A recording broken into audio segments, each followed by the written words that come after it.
मुंबई में बीएमसी चुनाव से पहले राजनीतिक पारा हाई है। कौन कितनी सीटों पर चुनाव लड़ेगा, गठबंधन में किसे कितनी सीटें मिलेंगी, इस पर रोज नए राजनीतिक समीकरण सामने आ रहे हैं। इस बीच बीजेपी और शिवसेना शिंदे गुट के बीच सीट शेयरिंग पर बात फाइनल हो गई है। बीएमसी की कुल 227 सीटों में दोनों दलों के बीच 260 सीटों का बंटवारा हो गया है, जबकि बाकी बची हुई 20 सीटों पर फैसला शीर्ष नेतृत्व जल्द ही करेगा।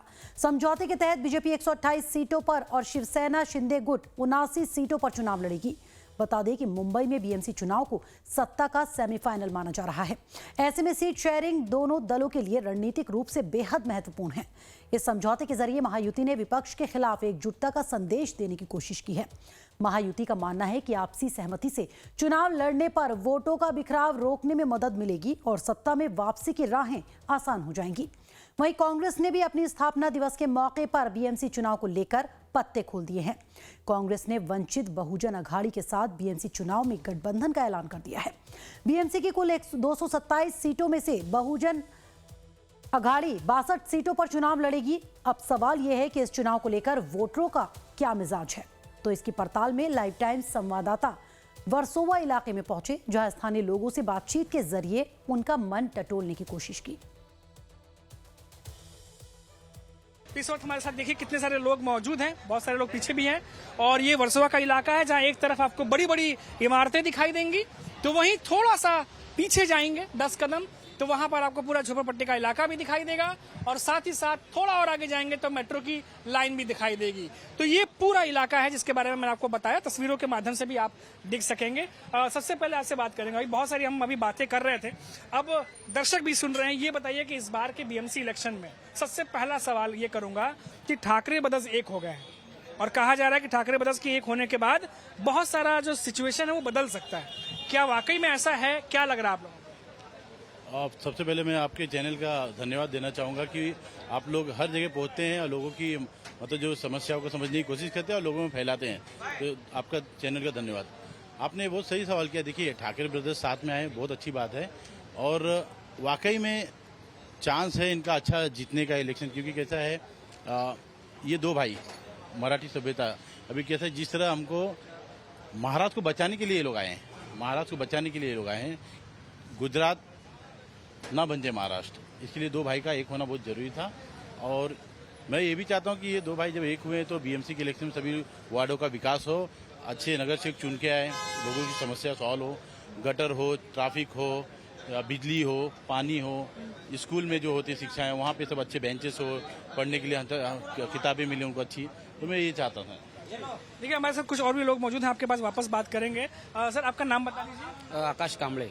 आकाश जी, क्या लग रहा है इस बार की ऐसा कौन सा मुद्दा है इस बार के बीएमसी चुनाव में जो ज्यादा उठेगा? और जैसे कि मैंने पूछा कि क्या ठाकरे ब्रदर्स के आने से बीजेपी या एकनाथ शिंदे की शिवसेना को कई टक्कर मिलेगी, कैसा है, क्या लग रहा मूड? देखिए सर, टक्कर तो जरूर होगी, टक्कर तो होनी, मगर ओल्ड इज गोल्ड। तो मनसे और शिवसेना जो है उबाटा, ये बहुत से लोगों का, जो मराठी लोग हैं और उत्तर भारतीय है, जो पहले से दोनों पार्टी से जुड़े हुए हैं, तो उन लोगों का पहले से एक मत था कि दोनों एक हो जाए। अभी दोनों एक मत होने से क्या ताकत बढ़ गई है। तो कुछ भी हो, पर सबसे ज्यादा जो नगर सेवक चुन के आएंगे ना, वो यूबीटी और मनसे के होंगे और वो काम करने को उनको एक्सपीरियंस भी बहुत ज्यादा है।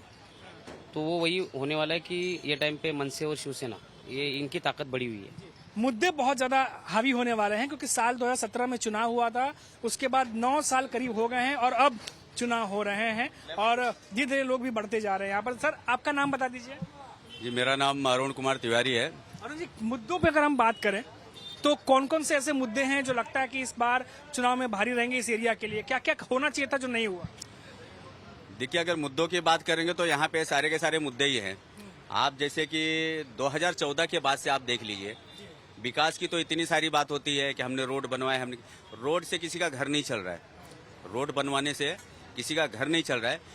जो मेन मुद्दा है, जो जरूरत है, वो गरीब आदमी का है। आज गरीब आदमी जो है महाराष्ट्र के अंदर, सही बताऊं ना तो एकदम समझो कि वो इतना आक्रोश में है कि सबसे पहले तो चीज आती है रोजी रोटी की। आज लोगों के पास काम नहीं है और उसके बाद में फिर आप पूरे रास्ते, पूरे मुंबई का मतलब आप ये बैकग्राउंड देखिए तो आपको ना हर जगह धूल प्रदूषण यही सब मिलेगा। जगह जगह ब्रिज का काम चालू करवा दिए।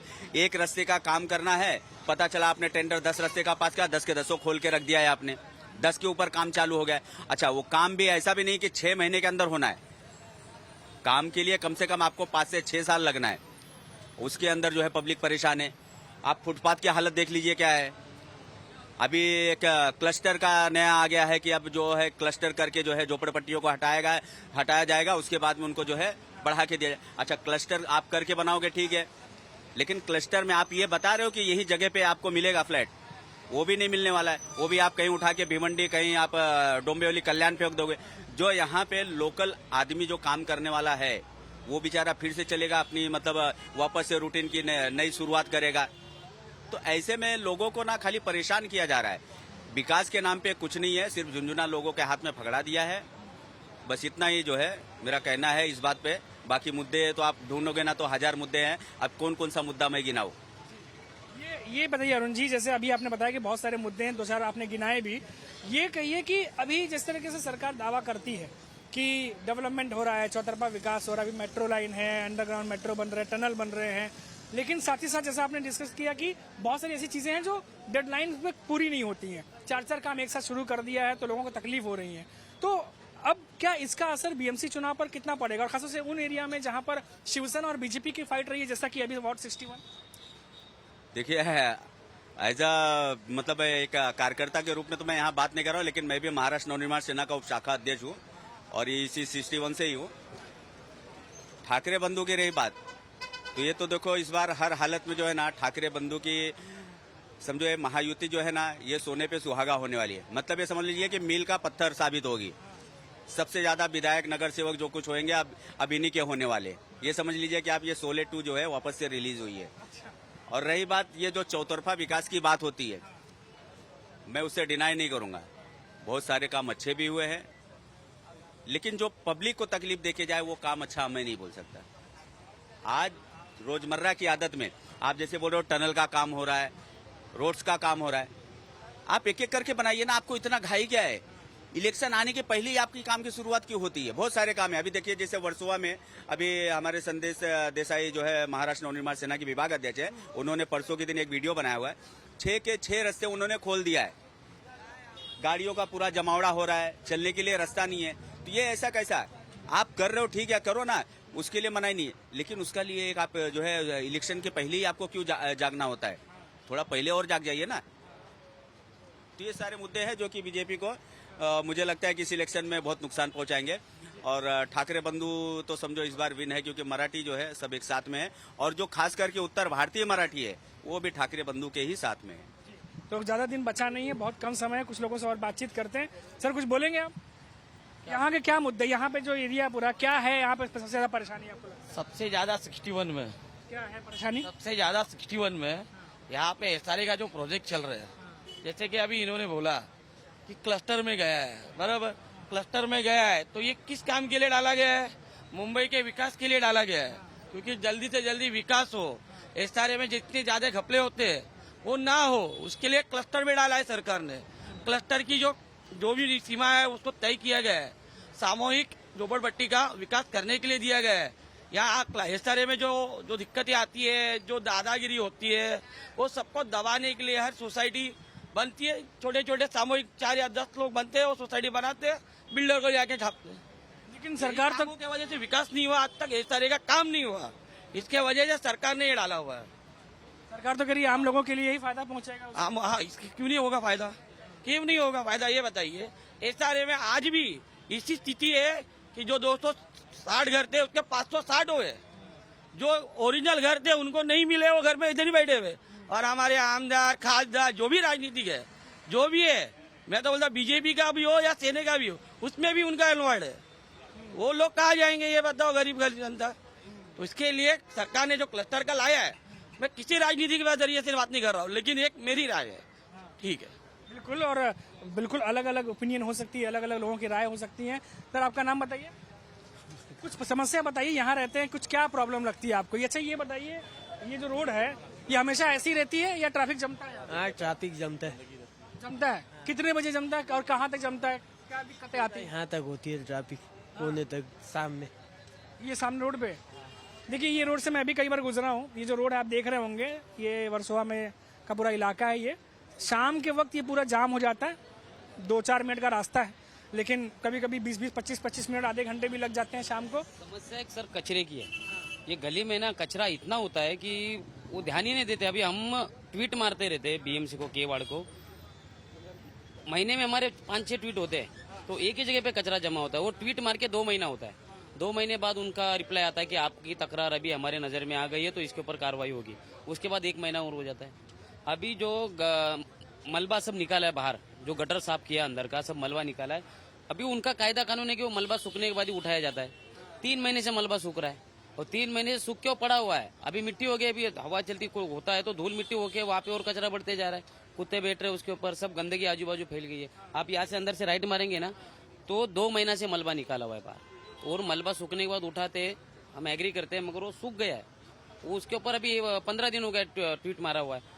वो खाली बीएमसी के सब वो बोलते कि अभी हमारे पास आपकी तकरार आई है, उसके ऊपर उचित कार्रवाई की जाएगी। अभी तक कार्रवाई हुई नहीं, वैसे वैसे पड़ा कचरा। अंदर जाएंगे तो सब आपको 2-3 जगह पे ढेर मिलेंगे, बड़े बड़े ढेर मिलेंगे, बड़े बड़े कचरे के ढेर है। तो वो साफ सफाई होती ही नहीं है।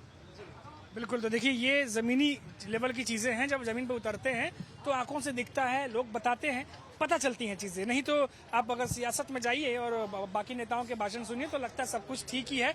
और आखिरी सवाल लेंगे।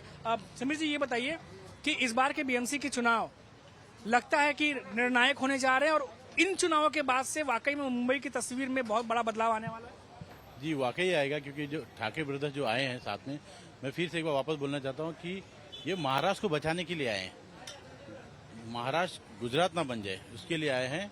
और मैं ये भी जानता हूँ कि ठाकरे ब्रदर्स के साथ मुस्लिम भी हैं, उत्तर भारतीय भी आएंगे। क्योंकि जो यहाँ पे रहते हैं ना, चाहे वो उत्तर भारतीय हो चाहे वो मुस्लिम हो, वो ठाकरे ब्रदर्स को मतदान करेंगे, क्योंकि उन्हें महाराष्ट्र बचाना है। महाराष्ट्र बचाने के, महाराष्ट्र का विकास करने के लिए, अपने हर वार्ड का विकास करने के लिए, इसको बचाने के लिए लोग मतदान ठाकरे ब्रदर्स को करेंगे। तो देखिए, ये विधानसभा चुनाव में भी हमने देखा था कि उद्धव ठाकरे लगातार ये बातें लोगों तक पहुंचाने की कोशिश कर रहे थे कि महाराष्ट्र का लूटा हुआ वैभव जो गुजरात जा रहा है वो वापस महाराष्ट्र को दिलवा सकते हैं अगर उनकी सत्ता में आती है। और फिर से ठाकरे ब्रदर्स जब एक हुए तो उन्होंने यही कहा कि हम महाराष्ट्र के हित के लिए एक साथ आए हैं, और यही बात लोगों तक पहुंचाने की वो कोशिश कर रहे हैं। हालांकि अब महाराष्ट्र की जनता, खासतौर से अगर मैं बात करूं मुंबई की, तो मुंबई की जनता 15 तारीख को डिसाइड करेगी कि अब उसका मूड किसकी तरफ है, वो किसके साथ जा रहे हैं। हालांकि उससे पहले लगातार दावे और आरोप प्रत्यारोप चलते रहेंगे, लेकिन इन सबके बीच में आपको लगातार हम ग्राउंड रिपोर्ट दिखाते रहेंगे। कैमरामैन नयन जादव के साथ मनीष कुमार सिंह, लाइव टाइम्स, मुंबई। तो बता दें कि वर्सोवा से साल 2017 में शिवसेना नेता राजुल पटेल ने बीजेपी की उर्मिला गुप्ता के खिलाफ जीत हासिल की थी, लेकिन आज भी वही हालात है और मुद्दे भी वही हैं। स्थानीय लोगों को सड़क, नालों और पानी की व्यवस्था में सुधार की उम्मीद है। इस वक्त मैं मौजूद हूं वर्सोवा के वार्ड नंबर 61 में। यहां भी शिवसेना और बीजेपी के बीच कड़ा मुकाबला देखने को मिला था, और क्योंकि शिवसेना अब 2 हिस्सों में बटी हुई है, तो अब बीजेपी के लिए क्या राह आसान होने वाली है, क्या इतने सालों में क्या तैयारियां हुई हैं, ये सब कुछ हम बात करेंगे। क्योंकि जो उर्मिला वो हैं, यहाँ से कैंडिडेट रही हैं, और इस वक्त हमारे साथ उन्हीं के कर्ता धर्ता तरह से कह सकते हैं, काफी कैंपेन किया था उन्होंने। रवि जी मौजूद हैं। 9 साल बाद लग रहा है इम्तिहान की घड़ी सर पर है, और जो मेहनत की थी अब लग रहा है कि वो कहीं ना कहीं पिछली बार चूक गए थे। बहुत कम वोटर्स हमने देखा कि था, जो कह सकते हैं एक रेंज था वो कम था। इस बार लग रहा है कि कुछ पॉसिबिलिटीज है। देखिए, मुझे संगठन पर पूरा विश्वास है। हमारी भारतीय जनता पार्टी के शीर्ष नेतृत्व पर हमको पूरा विश्वास है। 9 वर्षों तक 2017 में चुनाव हारने के बाद हम बैठे नहीं, हमने चुनाव हारा था, हिम्मत नहीं हारी थी। तो हम 2017 के बाद लगातार 9 वर्षों से काम करते आ रहे हैं। मैं, मेरी धर्मपत्नी उर्मिला गुप्ता, दोनों लगातार काम करते आ रहे हैं। कभी भी हम बैठे नहीं है। पिछले 9 वर्षों में आप रिकॉर्ड वार्ड में जाके आप पूछ सकते हैं, वार्ड का विधानसभा में आप जाके पूछ सकते हैं कि हमने विधानसभा में कितना काम किया।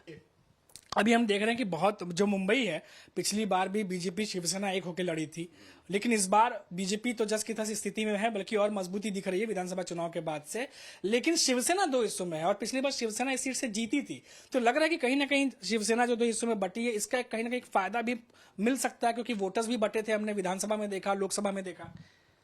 देखिए, शिवसेना दो हिस्से में बटे हुए हैं, एक शिंदे शिवसेना है, एक उबाटा शिवसेना है। लेकिन भारतीय जनता पार्टी का इतना ज़्यादा काम है कि शिंदे और बीजेपी मिलाने के बाद भी, शिंदे शिवसेना के दो टुकड़े होने के बाद भी बीजेपी और शिंदे गठ यहाँ पर महायुति प्रथम स्थान पर है। 15 तारीख को चुनाव है, 16 को रिजल्ट्स हैं और मुंबई में बहुत सारी सीटें ऐसी हैं जहां अभी भी सीट जो है वो डिक्लेयर नहीं की गई कि कौन कहां से लड़ेगा, लेकिन जल्द ही उम्मीद जताई जा रही है और जो लोकल लेवल पे वार्ड है, जो मेहनत कर रहे हैं, उनको उम्मीद यही लग रही है कि वो सीट उन्हें मिलेगी। तो लगातार आपको ग्राउंड रिपोर्ट दिखाते रहेंगे और वर्सोवा जो 61 वार्ड है वहां पर क्या क्या परेशानियां हैं, क्या क्या चुनौतियां हैं, इससे भी आपको जो है वाकिफ कराते रहेंगे। कैमरामैन नयन यादव के साथ मनीष कुमार सिंह, लाइव टाइम्स, मुंबई।